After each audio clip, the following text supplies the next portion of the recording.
Ready.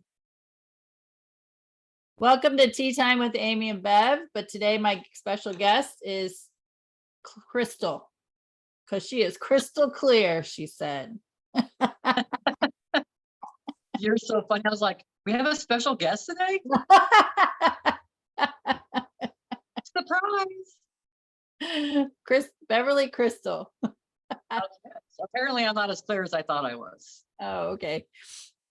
And then you're wearing blue. That blue is like what crystal clear water might look like. I don't know. Anyway, just getting correlations going on here. We'll make it work. And then actually your color of shirt makes a lot of your background stand out, which is interesting. Really? Yeah. It's a little dress. So even better. What's going on in your world, sister? Just enjoying life. Yesterday I got to stay. I've been able to stay home Sunday, Monday, and then I'll stay home today. And my grandkids and one of my daughters came out yesterday and we had a blast. Nice. And we've had conversations about me wanting to be more beneficial for them and help them on their journey and do all this stuff. I've come to a realization, and I realized this at least last week, that I recognized that I'm not in that space anymore, that same space that I was before. I used to worry about these things, and which was just yesterday, right? Really, because it hasn't been that long ago, but I'm acknowledging in that and seeing it. And it's like, they got to have their journey. And it is anybody that tries to put themselves in that position or just ends up in that position out of habit, you don't even realize that you're there, but it's such a struggle. We've talked about this so many times, but we have no control. And who am I to say, just because I see things a certain way, that this is the way it's supposed to be? So it gets a little bit confusing, right? When we start, that's where the duality comes into play, because we know that there's certain things that the way that we think they should be, what's right and what's wrong. And we're pursuing a lot of those things and moving forward in a lot of that way. So if I'm moving forward, I'm seeing something that's wrong and I'm trying to fix something that doesn't need to be fixed, because each person has their experience. Because if I didn't have my experiences, I wouldn't even be this person that I am right now sitting in front of you. And if you listen to some speakers, we've chosen a lot of things that have been in our experiences to see how we grow from that, to see how we respond to that, to see how we can expand from that, or how we can close ourselves off completely. So because it's a choice. So we get to be here on that choice. So that's a lot of the stuff that I'm acknowledging. And then something else that hits me a couple of nights ago, it was, a lot of us are asking, am I on the right path? We want to talk to a psychic, want to do this stuff. And am I on the right path? Well, if you think that keeps you off the path, if you always know that you're on the right path, or you wouldn't be on where you're at right now, and I feel like I have been doing that for so long, because I would start questioning it. Well, am I on the right path? Well, yes, I'm on the right path. If I'm constantly questioning everything like that, that means that I'm not fully enjoying myself, because I constantly think that I'm supposed to be somewhere else. I'm supposed to be somebody else. I'm supposed to have something else, when everything is right here and right now. So there's been a lot of, you ask me what's going on. This is a lot. This is a lot that I've been processing. And then even still recognizing that I get up and I didn't meditate the night before or a couple of nights ago, and I wake up the next day, I'm anxious. I'm not even noticing why, right? I'm not even paying attention to why. Because I'm in this other frame of mind. I feel like I'm kind of stuck. I don't feel motivated. I'm not picking up messages. I'm not, all the little simple things. And it's like, oh, well, you didn't meditate. I just didn't give myself that chance, that the time for the break, to relax, to reset, even though I had slept. But then I started doing things the next morning, not even, old patterns, just automatic doing, instead of taking the time to notice and setting up my day and acknowledging how beautiful the day is that I just woke up into. So there's just a lot of things. Go. No, how is your life? She's like, and you're on. You're up. So how are you doing? So I'm just going to say I'm kind of mesmerized by your eyes, because that shirt is making your eyes pop. Just telling you, that's a good color for you. Awesome. So from now on, I'm going to be online all day long finding this color. So, yeah. So talking about being worried about being an influence on your grandkids and all that, the best thing really we can do is just do our own inner work, live our life, be the example. We can plant the seeds here and there through the words that we speak, but to be in that space of the worry, because you were expressing some worry around that topic.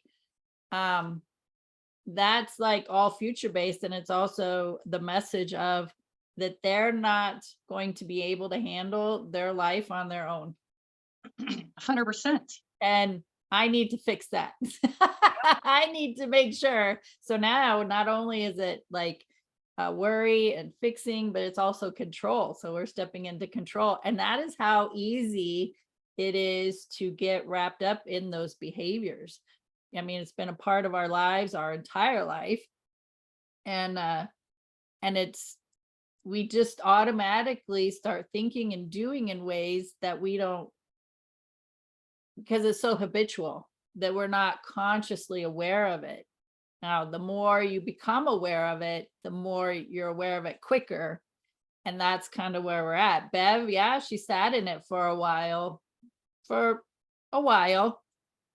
But it hasn't been years, right? In the Yeah. past, it would be years. So maybe it was months, and that's okay. Because now she's even more aware of it. Now it might end up just being for weeks and then days and then hours. And like it's each time it happens, we're always going to be having that opportunity to practice. As long as we're in this physical body, we will be practicing until we take our last breath. And we'll have more opportunity in the next lifetime. So, but the more we practice and the more we're aware, the more we can have that acknowledgement that, oh, it's still showing up, got to make some adjustments. Then we practice and then we're aware and, oh, still showing up a little bit, right? It's just a continuous process.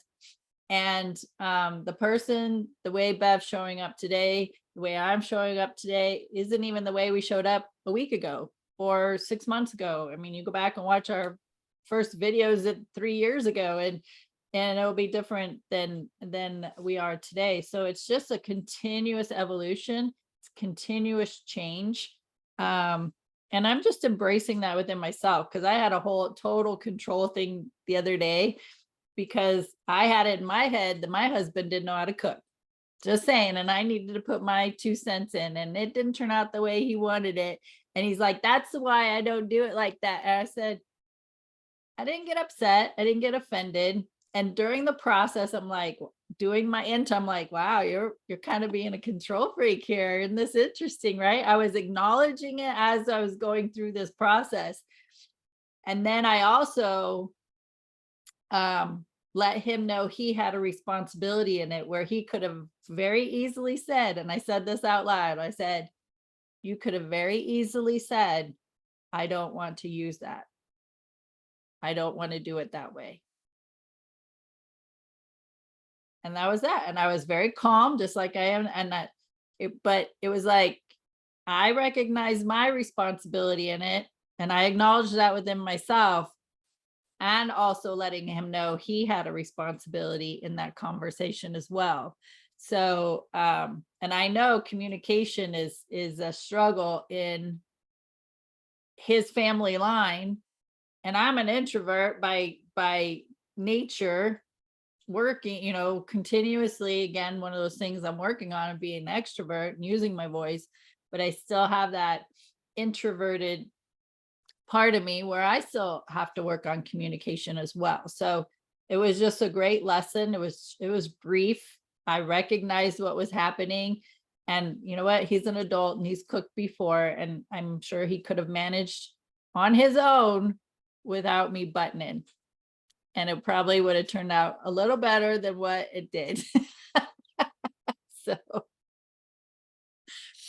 we were still able to eat it, just saying. It wasn't bad, but wasn't the way he wanted it. So Gotcha. The one way to show up. And then my first thing in my mind said was, it's with love. Really, it's with love to show up. It's just not judging anybody. I'm still in that space of love, because if I'm judging anybody, this is something I've been working through. If I'm judging anybody, I'm judging myself, because everybody is an aspect of myself. So it's recognizing, oh, look how I'm showing up today. I heard it from someone else not that long ago, but it's like, look at me show up today. Look at me, the person that might slam the brakes on in front of you or something, like, oh, look at how I just showed up for myself, instead of, so being neutral of it and being like, okay, maybe I'm just not having a great day, in that person in front of me. But it's recognizing that it's all an aspect of, only really, it's the only facet. And the interesting thing is, I didn't look at it as a way of them, growing up. They have their own compass. They have their own intuition. They do. And if I'm learning and trusting my own intuition, then I can guarantee you my kids and my grandkids are all learning that as well. It doesn't escape us, because I'm at the top of that, as far as I was here before them in this physical, as far as this time frame. So I've got a little bit of that knowledge within me, and it's up to me. I've always wanted my kids to be able to manage to survive without me. Honestly, I want them to, so I don't rely upon myself to come fix everything for them. But I want to instill within them that love is the only way. So I just do and be myself. I just do different things. And I contacted my daughter the other day because it wasn't a good day to bring out my grandson, because they had just had their dog fixed, and I didn't really, it wasn't ideal for them to leave, because I'm 25 miles out of town. So it's like 45 to come out to the house, so that you're leaving critters behind. And it's like, well, why don't we just go to the water pad park? You know what I mean? Go play there. And we did. And the kids had a blast. And I watched them as they had their reactions to each other, and some, maybe a little bit of a temper tantrum here or something like that, but they self-adjusted. And if I feel like I have to constantly entertain them, which is freaking exhausting, I can tell you, to make them happy for the extra spot. So I just let them have their space. And then I talk to them after they've had their experience, if it's worth having a conversation about. But it's all about love. Something, I don't know if we talked about this, but it was something, and if I did, just tell me, but that I was told to say over and over and over again, I love all of me. That was my conversation. Had I had that conversation with you? I love all of me. And then I come into my office, right? Because I get it while I'm playing a game or something like that. And it comes into me, and I'm like, oh, okay. So I wrote down, I'm coming here, I'm going to start writing down what's in my mind, because I like to put some of this, these days I'm journaling. So I start writing it down on a piece of paper. I love all of me. And every time I would write all, the A just didn't look right. Everything else was like flowy and beautiful. And the A, I erased it like 3 times. And I realized I had a struggle with loving all of me. It wasn't a matter of I couldn't write the A right. It just didn't look right. It was because I had a struggle within myself. So then I started asking questions. Where would this block be? Why would I feel that I don't love all of me? Because if I'm an aspect of God and God's in every cell of my body, how can I sit here and say that I don't love all of me when I'm God, when I'm an aspect of God? How could I not love myself?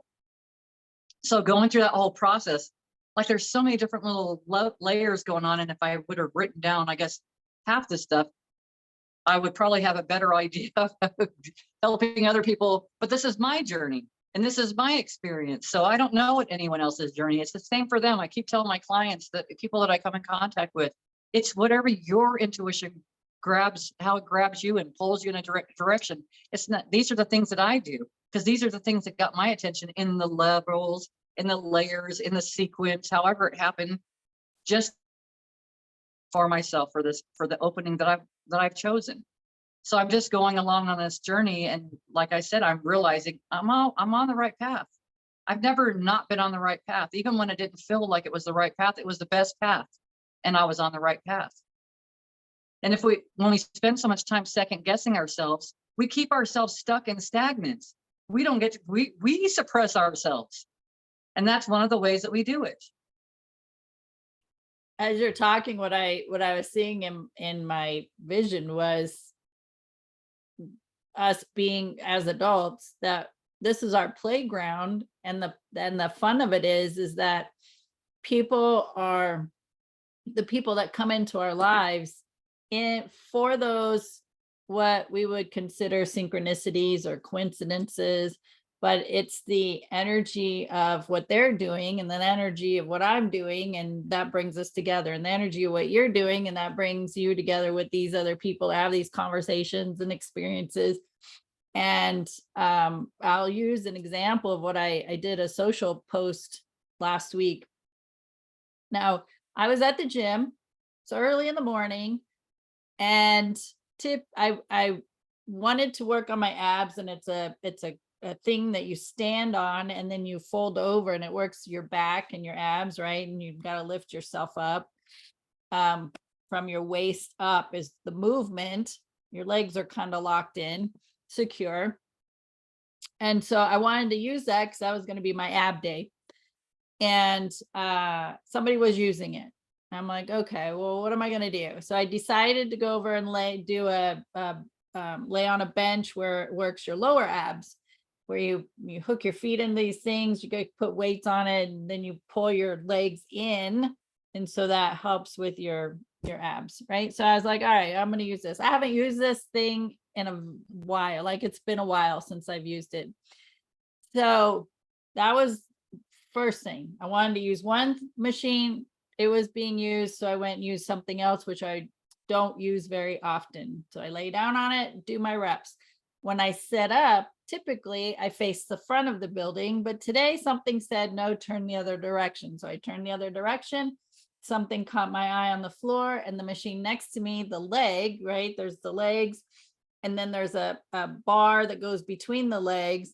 And just under that, barely showing, was a dime and a penny. I haven't found dimes in a while. And I was like, wow, isn't this interesting how I was guided to find these two coins? So, of course, I got to make it a teaching moment. And I posted on social, along with a thing that talks about finding dimes, similar to finding pennies. So then the numerology of the years that were on the coins, and then 10 plus 1 is 11. So that has to do with manifest. Like, I went into this whole thing on this social post. Now this is where, like, the synchronicity or coincidences. My mom posted on there in a comment that she found a dime the day before that. And she goes, I didn't know this whole thing about dimes. And she was referring to the post that I had put on there about finding dimes. So isn't that interesting? Like, it's just this playground of us being guided to do things that we hardly ever do, or don't, may never do, but we're guided to do it anyway. And then we come into this alignment with others, and it's just so fun when things happen like that we have these stories to share. It is, because then other people recognize, oh, I have a story to share too. Because then I will tell you, last night I'm in brushing my teeth in the bathroom, brushing my teeth, and something tells me to turn around and walk over towards Freeman's mirror, which I just walked that way, and I looked down and there's a pill on the floor. So I picked up the pill and I went over and finished brushing my teeth and took it out to him. And he says, well, I was wondering why my back wasn't feeling any better. And he says, thank God you found that. Do you know what I mean? So it was just another thing that I wasn't even planning on, but I didn't question it. Before I would have questioned, well, that was weird. But yeah. I knew that I was being directed over that way. And that's what's awesome, because you're saying that, and it is awesome, because it's just like that. And it's, how could I say it? It wasn't like I heard someone say, hey, turn around and walk over there. I just had this strong desire within myself to turn around and go walk it over there, which is weird because I'm standing in front of my vanity, brushing my teeth in front of my mirrors. Weird, but it had a message for it. Just like spirit guides me. I'll be looking for something specific to listen to and for YouTube, because that's what I listen to all the time. I ask spirit to inspire me, or whatever space I'm in, bring me something. So I'll start listening to something. I started listening to something last week, and then it was talking about ego, and it was talking about egoless, and he had done the Alex Ferrari, Next Level Soul, had done an interview with Vishna. I think it's Vishna, the creator of Mind Valley. Vision. Vision or vision. Yeah, something like that. That's what it sounded like he was saying. Okay. It sounded like he was saying vision, but I thought it was Vishna or something like that before. But anyways, he was talking and he was saying like, how did you manage? Because the guy says, I started out, did I ever talk about this last week? Okay. My mind is like, No, but I watched it too. And I was like, it's so cool. It is so cool. And the thing to think about, so he's talking about the story and how he's growing up. And I think he was around the age of 14 books, and he finds the Silva method. And so the Silva method, from what I understand, what he was saying is like a practice of maybe 3 or 5 minutes a day. You do it 3 times a day of visualization of what you want to achieve. When you think about it, you're putting more effort in your appearance if you're doing it for your appearance, or you're just putting more effort in instead of the opposite with a lot of our mind talk could be beating us down. So now you're devoting time to yourself for whatever you're trying to create. So anyways, he goes through this, and him as a kid, Vision, had all these, breakouts on the skin and stuff. And I guess he dealt with it for like 3 or 4 years, had been being picked on relentlessly, called all kinds of names. He finds this book and he starts practicing, and within a short amount of time, he's healed the skin. The doctors couldn't heal it. The doctors couldn't do anything. So I don't remember how old he was. He was young, and he had started his website, started Mind Valley, and then he had bought the rights to the Silva method. And so he says, I went from making $4,000 a month to now the company makes $10 million a month. And every time I say that story is like, it gives me goosebumps, because it's just like that. He didn't have a plan when he started out. He didn't see like, this is how I'm going to get from point A to point Z through each one of these steps. And through his processes, he still had things that were problems. So Alex is asking him, how did you keep your ego? How did you keep your ego out? And he says, I'm going to quote, they need to be egoless, but he says, ego helps to guide us. And he talked about Jesus having, if he didn't have an ego, he wouldn't do some of the things that he had done. Nothing wrong with it and wrong with it. And if we put that stuff like, ooh, got to put this in the closet. We can't have the ego out here. And I'm driving down the road, synchronicities, right? You're just talking about synchronicities. I'm driving down the road, and he's talking about ego and egoless and how it's important. I have never seen an 18-wheeler pull in the trailer that said ego on it. I happened to look up at this trailer, big, it's in a big area, ego, and just above it, it says super. And I thought, holy crap, spirit freaking knows how to play this stuff out so well. I have full body goosebumps right now, but it blows my mind. This is the fun stuff. This is what we came here for. It's not to get wrapped up in all the other stuff. It's not to get wrapped up and think I've got to raise my kids a certain way because I didn't do it right the first time. I've got to raise my grandkids a certain way because I couldn't do it right. No, what the hell do I want? What do I want? I love to be around my kids, my grandkids. Do I want to do that all the time? No, there's other things that I like to do. There's other passions that I have, and that's okay. And that took me like, it makes me want to cry because it's okay that I don't feel like I have to take care of everything else. Yeah. And that's hard. That that felt hard initially, but it doesn't feel that way. It's just an acknowledgement that's like, my soul's like, finally, you're realizing this whole people pleaser thing you thought you had moved beyond again, right? It's just coming up into our experience for another opportunity for us to grow from it. Thank you. I've heard other people that have things that trigger them. Let's use the grandkids. If I'm being triggered like that each time, that you dive right back into it to be triggered again so that you can have awareness and then look at yourself and see where that's coming from. And I will probably tell you, not probably tell you, now that I'm having this conversation with you, I will guarantee you it's coming from me not being seen, not being heard, not being whatever when I was a kid, not being played with, not being loved and nurtured, not saying that I wasn't loved and nurtured to the best of someone's ability. I'm not saying that at all. But, we see parents all the time. They go to extremes of the opposite of whatever the parent did. Extremes. If their dad was manipulative and controlling, they let their kid do whatever they want to do because they don't want to control anything. We do that. And that's been the nature of to be that way. And it's recognizing it's so much more peaceful if we can just go into that quiet space, and I can send them love, and I can focus on that energy, and then I'm doing so much more than I could possibly do with worrying, Because what is worrying doing? It's creating things that I don't want to create. If you're worrying about your grandkids and you're worried about your kids and your husband and your spouse and your parents and your kid, like if you're worried about everything, you're constantly putting out to the universe, this is what you want in your experience. Not even knowing that you're saying, hey, this is what I want. Me over here, please send me some more of this, because you don't, because it doesn't feel good. But you don't know until you start paying attention. Yeah, I heard a teacher, one of my teachers, who said, worry is praying for something that you don't want to happen. I was like, oh, yeah, I don't want to do 100%. that. Yeah. 100%. It's like sitting at the restaurant and ordering every single thing you know you do not like and Right. having it delivered to your table. It's like, why is this here? I didn't ask for this. Your energy did. Your thoughts did.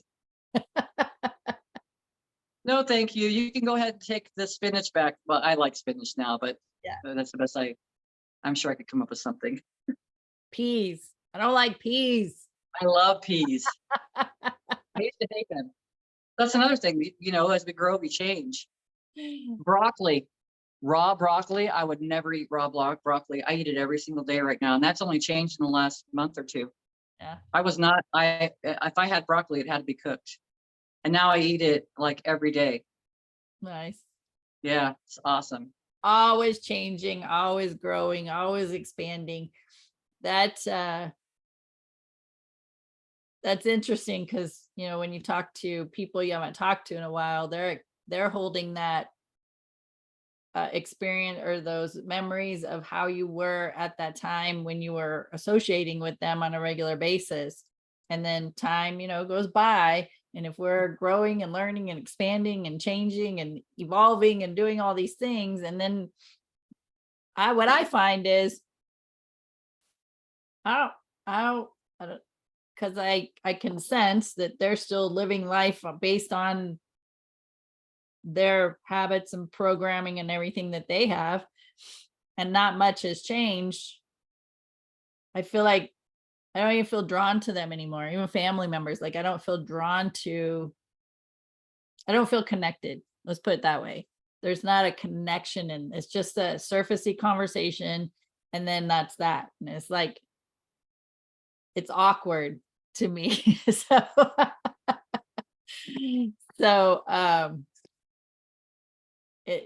just interesting. But living by the way of just being an example, I'm embracing that more and more. Is I'm just going to be me, and it's not my job to fix people. It's not my job to step in and try to control situations. It's not my job to try to soothe the waters, keep the waters calm. Because if I'm living from a space of love more often, I just said a few minutes ago, I still dip into old behaviors and stuff. But if I'm living more from a space of love, then that means there's more calmness within me. There's more peace within me. There's more contentment within me. And it takes quite a bit to get me riled up about anything. Just like, oh, that happened. Okay. So now what are we going to do about that? Right. So, and that's the space I'm holding, where my husband, on the other hand, he lets everything bother him. He's got his mind racing. He's got to have external things happening so that he can take his mind off stuff. And I just, I can just go within and be with my breath and be in a quiet space. And it's a great indicator when you're around people like that, like my husband, that it's just a great indicator of how far I've come and where I'm at, how well I'm doing. It's no different than going to the gym. I mentioned earlier, like I'm doing really good at the gym. But when I first started with modified push-ups, I could barely do 5.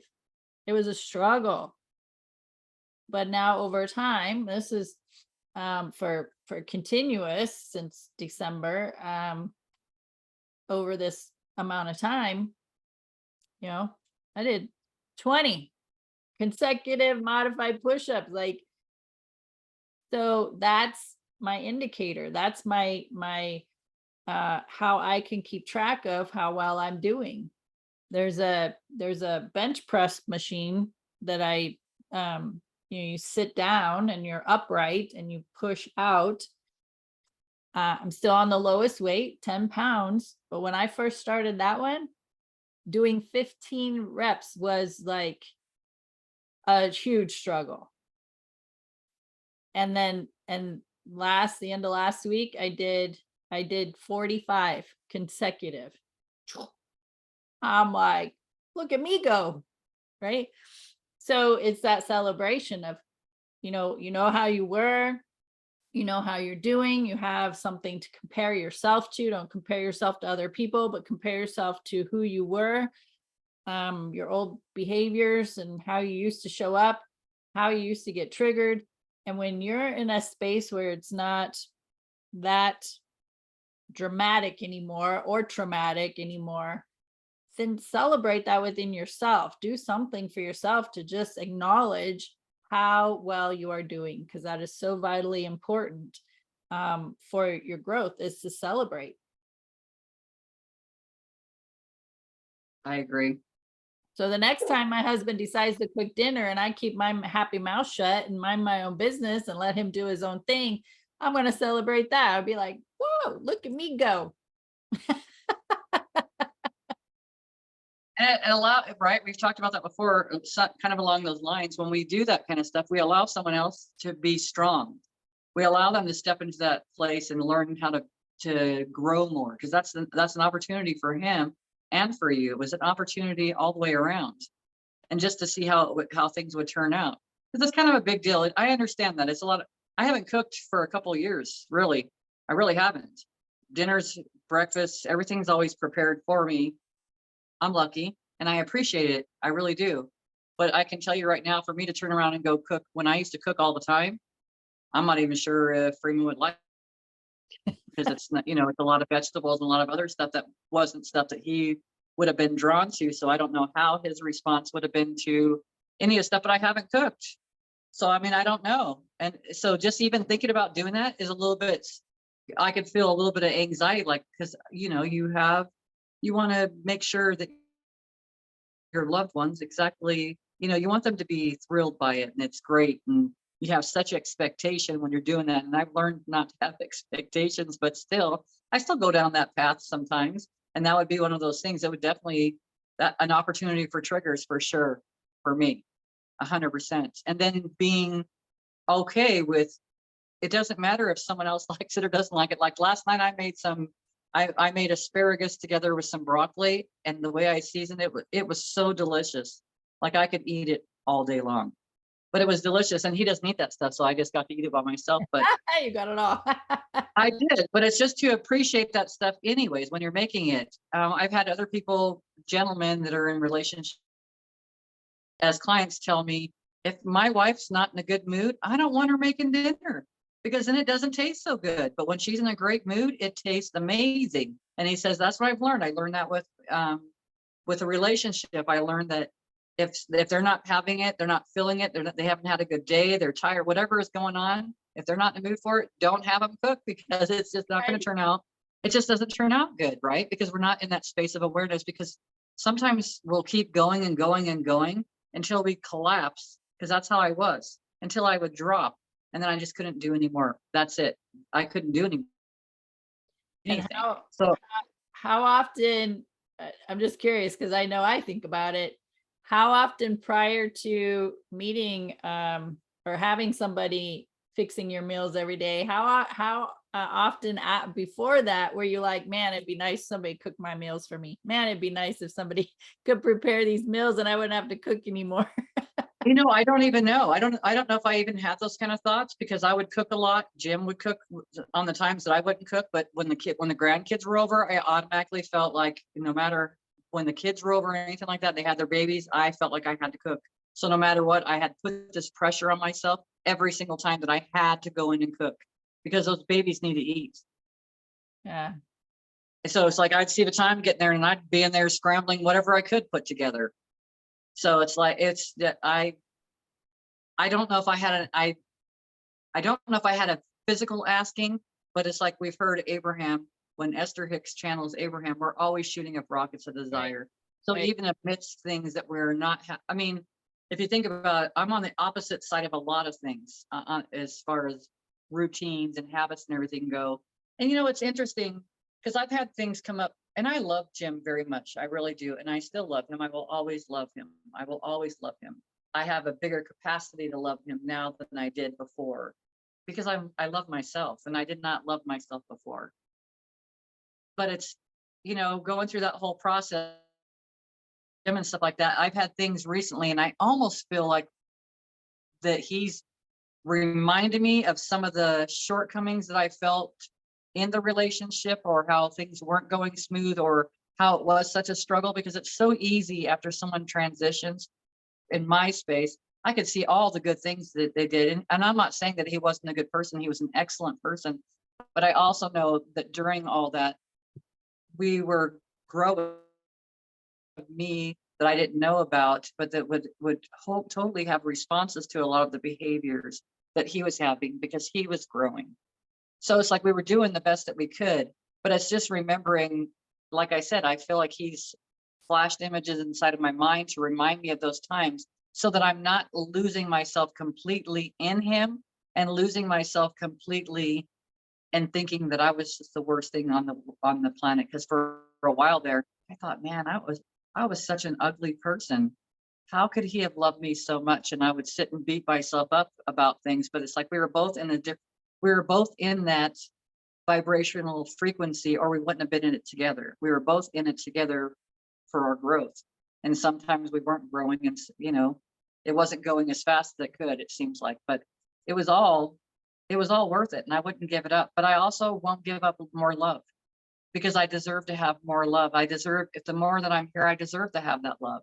There is nothing, I have not done anything wrong, no matter what, to deserve not being celebrated and loved, because we all deserve to be celebrated and loved.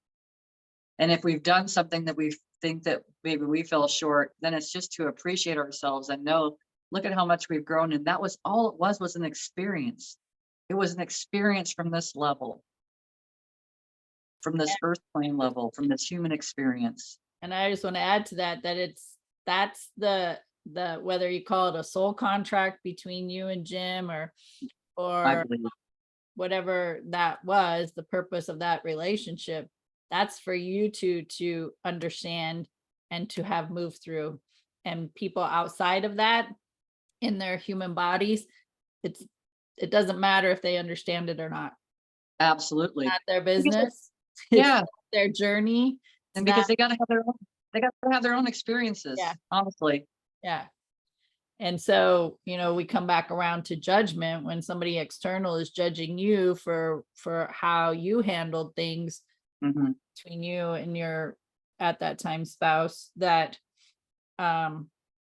they're judging you, but really they're judging themselves. There's something about you and about your experience that's triggering them to bring up those judgments, but it's up to them to heal those triggers. And so we're continuously being students and teachers for one another. What you do with the information is on an individual basis. Bev and I, we choose to learn and grow and change and evolve. It's continuous. That's just something that we just do now. That's part of who we are, as part of our programming now, as part of our practice. And the only difference between us and the audience, whoever's watching this, is that we've probably been practicing it longer. That's it. And it doesn't matter what age you start, just start. 100%. Start listening to your intuition that tells you just to go ahead and turn around over there and look at those 11 cents. Go do this, because, and these are all ways that spirit and ourselves have left us all kinds of messages ahead of time. Like it's all because time doesn't matter. It does here, because it helps us to kind of gauge where we're at, where we need to go next. It's not like it's a punishment or anything like that. That's just part of our daily routines. It's how that we know the seasons change and just a lot of different things. We're just going through change.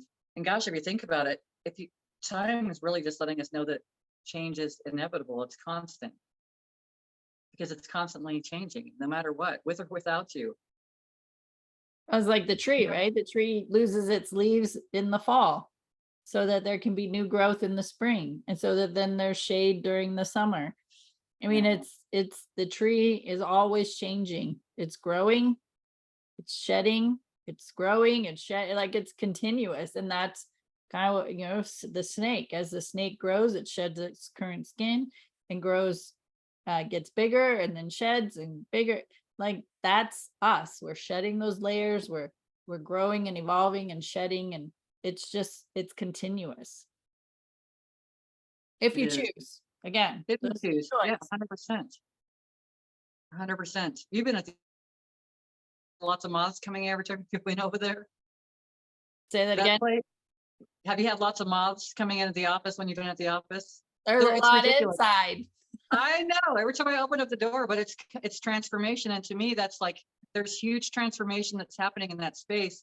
That's another form of messages, right? We're getting messages again by the plethora of freaking moths that are coming. I mean, it's a lot. Like it's a lot. And I'm telling you, and I have to go in there and I have to sweep up and vacuum and because they'll just drop and then they're all they're everywhere. And then someone opens the door and like, oh, I let a moth in. I'm like, no, you just let 5 in. Yeah. It just is. It just is. That's where we're at right now. But it is. And that goes back to what you were talking about kind of earlier. You said you had touched on how important it is for us to, I don't remember how you said it, but it's important for us to all come together because we do start helping each other. Like we go back to the metronome that's tick, tick, tick. And when that environment has a high vibrational frequency, anything that comes into it's going to start raising up to that vibration naturally. That's how we change the whole world. It's by these little tiny acts. Everyone's talking about these big things to do. And it's like these little tiny things that we do by coming together, because now we're coming together with a group that's just having deep conversations. That's it. That is it. And if more and more people will get together and start making that be the goal instead of, hey, I'm going to invite the old Bev and the old Amy to this party because they are the lives of the party. We will have a blast. Yeah. And now because we would drink and here's to Sister Amy, we would drink and have a party and have all these songs and be drunk. But those conversations could be deeper conversations, but I don't remember me having deeper conversations when I was in those spaces. Yeah. And I feel like alcohol actually changes the vibrational frequency and kind of drops you a little bit lower. And then if you think about that, if you have a whole bunch of just my mind is processing, but you have a whole bunch of energies that are coming together for this big party, right? What in common do we have is they're going to grab different drinks, but we're all going to drink, but we're all going to kind of match down here instead of way up here. And then sometimes we'll get it can get kind of crazy, but now get together and have deep conversations, have conversations that matter, that you walk out of that room and you feel like, oh my God, I feel lighter today. I feel like anything is possible today. I'm going to go buy a lottery ticket. I don't know why, it's just like, because it just feels like anything is possible. Yeah. And that's because we come together and that's how we co-create and that's how we evolve and that's how we change the whole world without having to think that we have to change something. So just like you said, lead by example. We're leading by example. We don't have to fix anybody. We don't have to tell them that they're doing something wrong.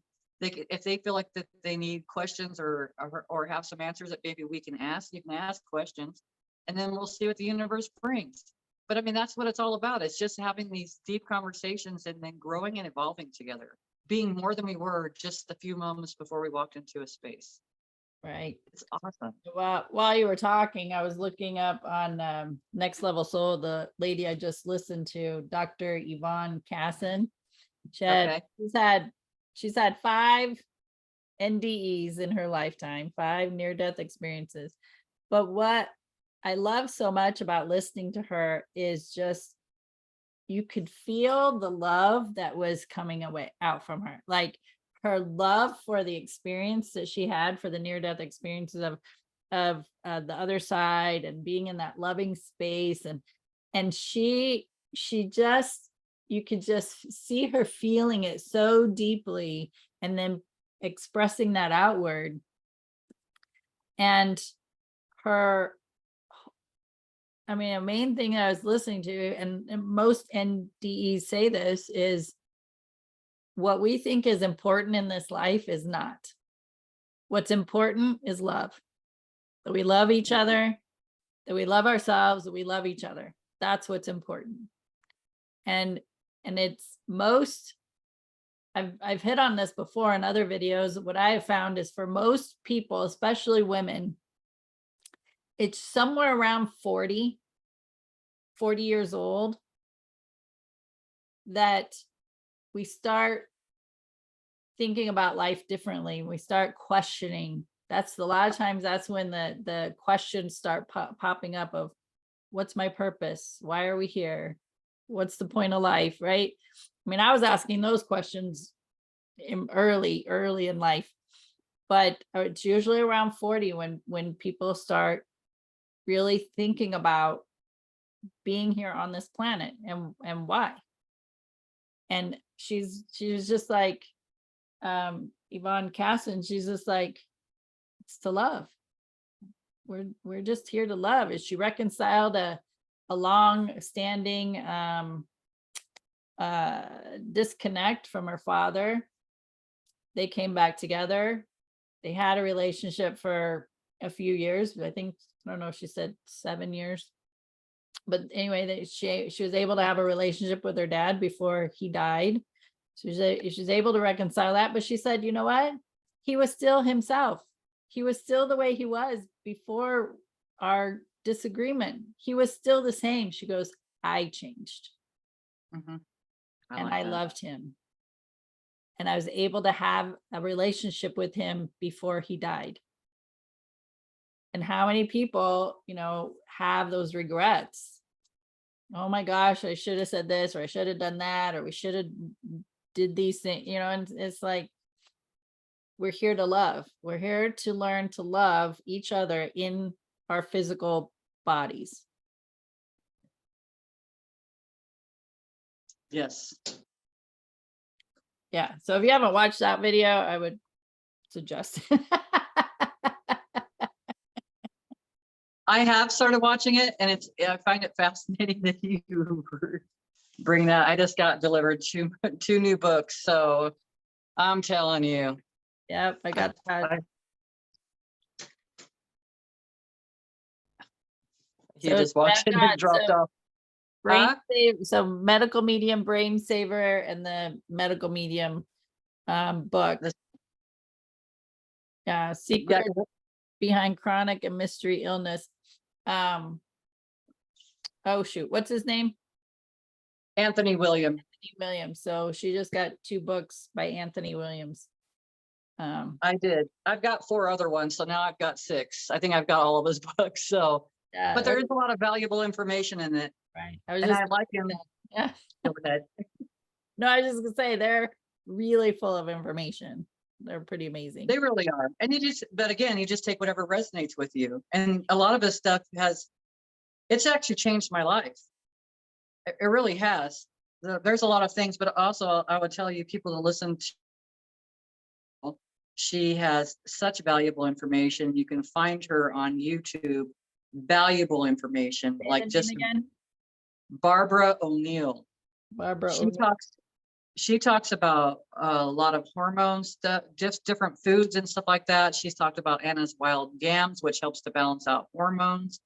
That doesn't matter what age you are, but you could be 18 and 92. It doesn't matter. It's beneficial. There's just so many things that are beneficial for us. And we've got these books, and nobody can change them. So in this time, space, reality, there has been things that have been known to be changed or omitted, deleted, whatever you want to call it, does no longer exist. People disappear. So it's like I take information as much as I can from someone else's knowledge, because, well, personally, right now, I'm resonating with it. I get pulled in that direction. It's making a difference in my body. It's making a difference in the way that I feel on a daily basis. leaving from a diet that was bodybuilding diet, which was, I had a lot of protein, a lot of carbs, and barely any fats. I had no sodium because I didn't have enough knowledge about the information before, but just learning and even watching my grandkids. So this has actually helped me. Me having swelling in my legs for, I don't know, 30 years and not realizing what was going on. I was very super salt sensitive, and I would not ever add salt to my food. And I didn't like to go out to eat food because of the salt, because I couldn't regulate, because as soon as I had it, I would have the swelling.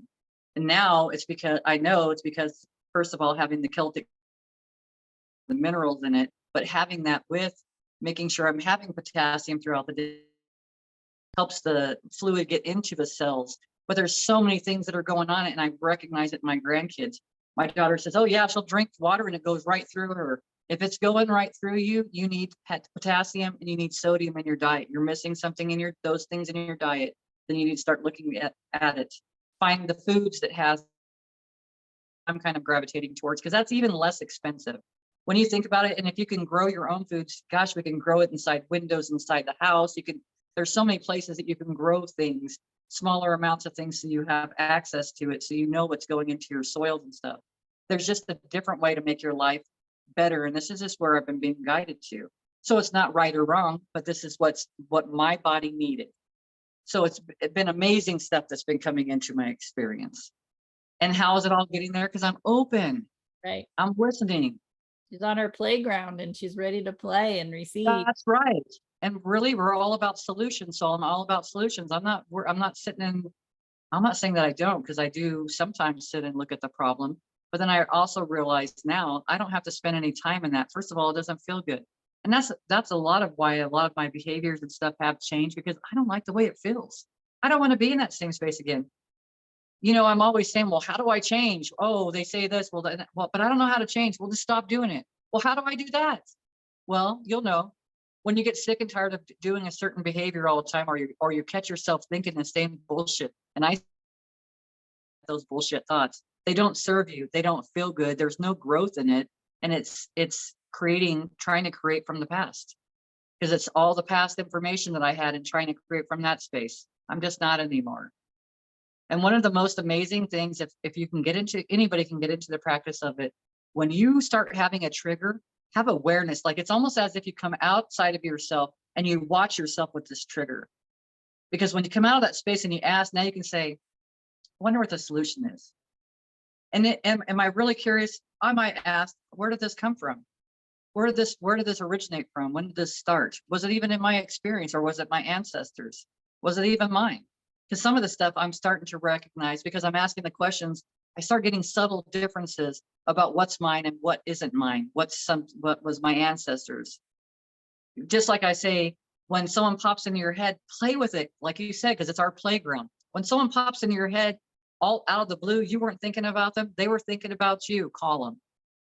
They were, if you feel like something that's been big recently is apologizing, because that was on that vision, that interview too, is apologizing, not holding that, not keeping all that stuff inside of yourself.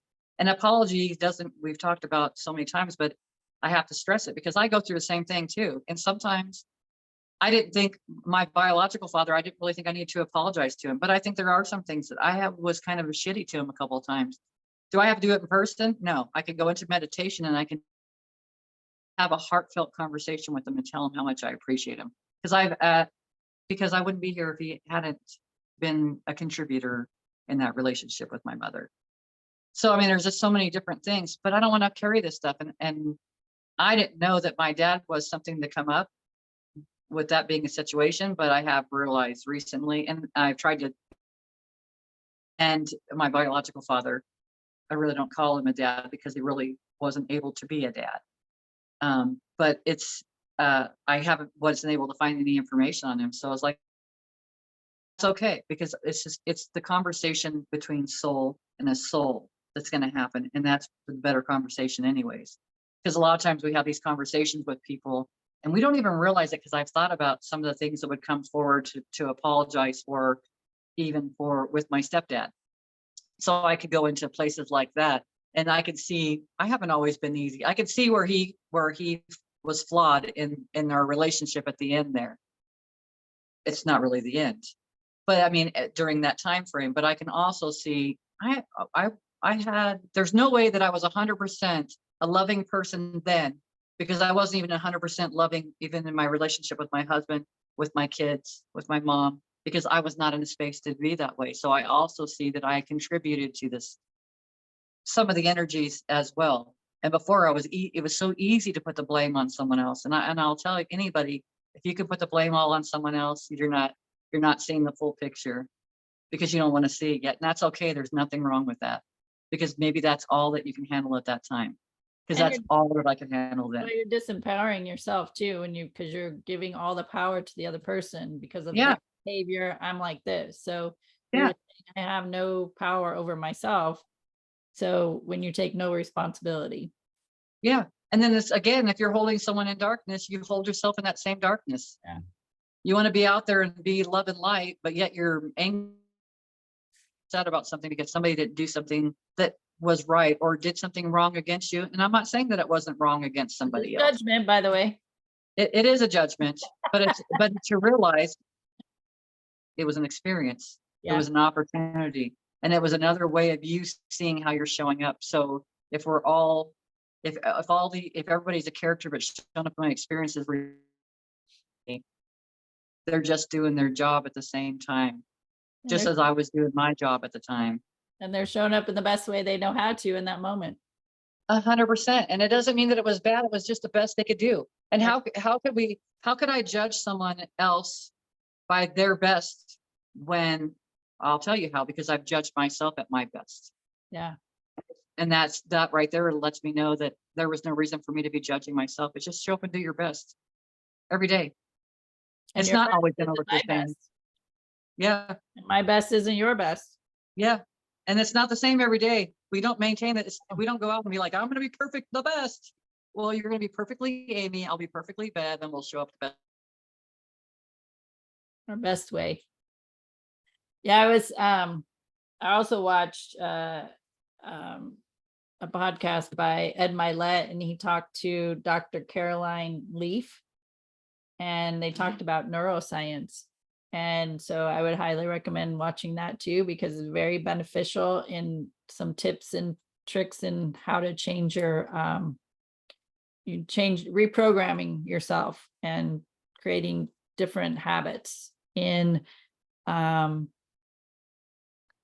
it's kind of like using visualization, but it's a little different. And I was like, oh, this is good. This is really good. I got excited about it. I'm probably gonna watch it again, because I got pretty when it comes about the brain and how we operate and show up, man, I'm interested in those things and I get excited about them. And I probably it's not a should that I know I'm at where I'm at because this is where I'm supposed to be, but I probably should have been a neuroscientist because I just love the brain and all that stuff. But also, I can take that information and turn it into simple terms, simple language to coach, right? So I'm like a conduit for the information. So I know I'm right where I'm supposed to be. I just said that out of humor, and but I do. It really intrigues me how we show up and how we can change it and the things that we can do, but really the responsibility is on us.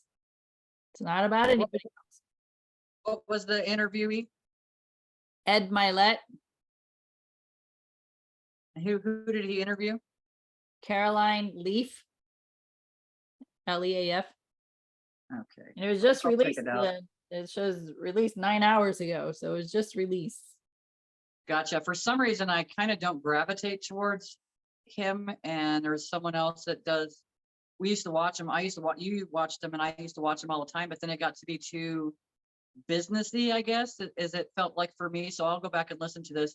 That's why I liked about Alex Ferrari, because he has such a wide range.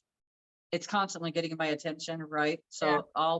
This one's got my attention now too. So I'll go Well, check Ed it out. Milet, it's been interesting watching him evolve, because the more people he's interviewed, the more you can feel him leaning more into the I'm going to say feminine energy, meaning the nurturing and the spirituality and incorporate. He goes to church. He does he believes in God, he believes in Jesus, he prays, he does, he's considers himself Christian.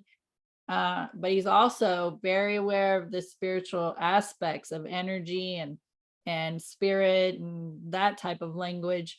And you can see how he has blended those two and how much softer he's gotten. That's where that feminine energy comes in. Like he's incorporating that feminine energy and bringing more harmony to the feminine and masculine energy. And it's showing up, and it's been great to see him evolve in that. And I think he's a great interviewer. The people that he interviews, he asks some amazing questions and gets them to bring forward some great information. And so I'll listen to him as well. But Awesome. Yeah. yeah, Awesome. he's evolved quite a bit over these past couple of years. And yeah, and I haven't, like I said, I haven't watched him that very much. There was another one that we would watch too. It's just, like I said, it was just because I appreciated the conversations, but it was like some self-help stuff. And I feel drawn more to the spiritual stuff. Yeah. So I'm glad that he's changing. Otherwise, like you said, I wouldn't be hearing this conversation otherwise. Well, the idea Honestly. that he's even open, I mean, because it just wouldn't.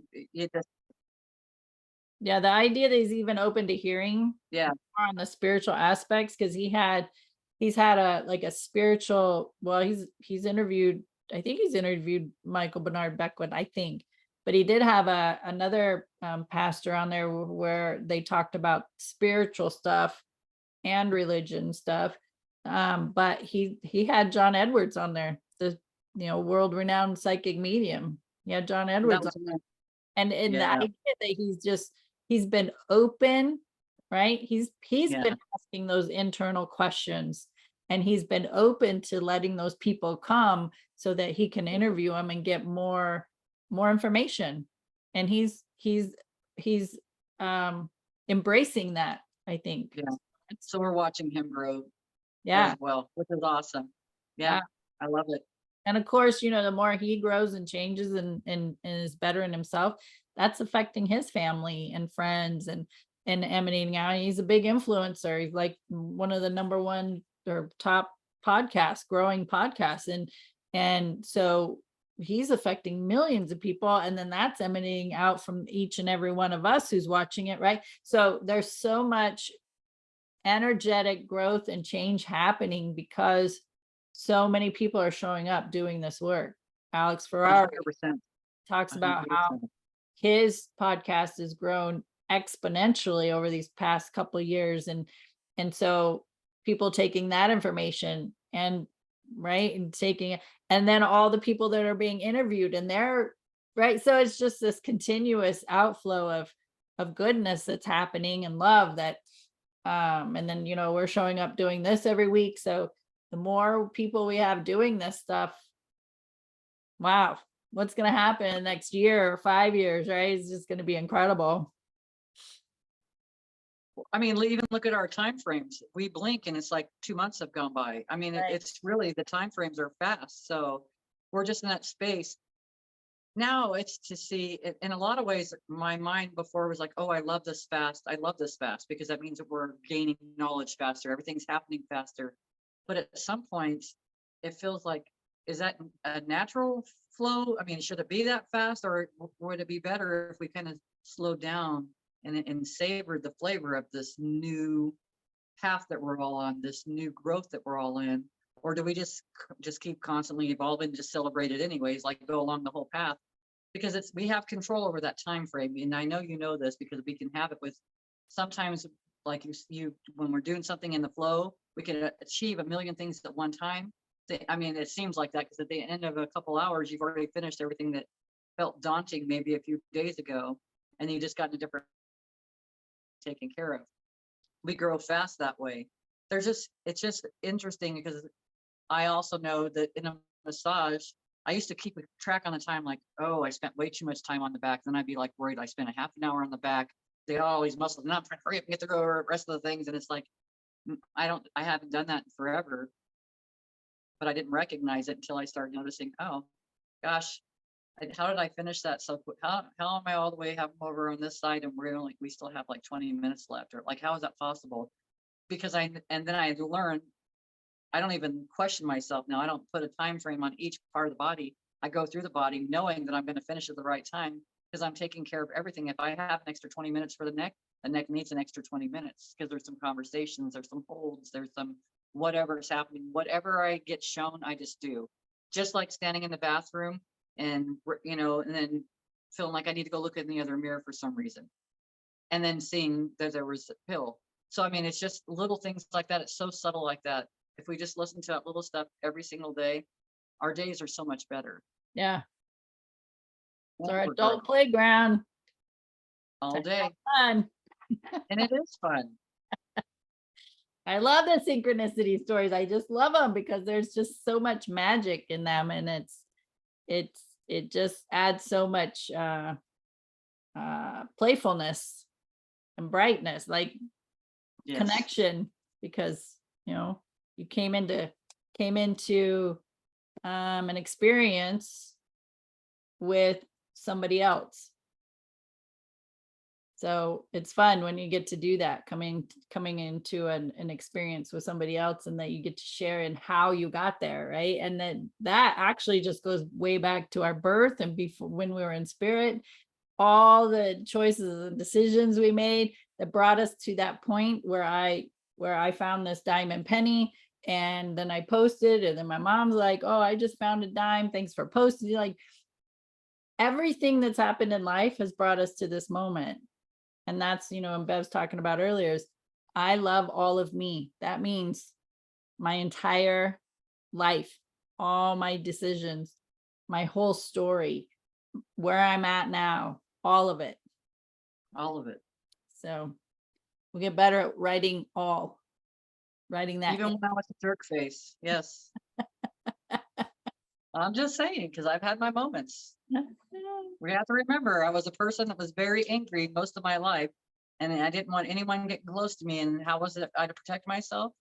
Because I had this force field up, I had this energy up, I had this just anger energy about me. And it's like, who wants to approach that all the time? Well, some people think they would want to, they did. So, I mean, I'm sorry, but it's, I love all of it.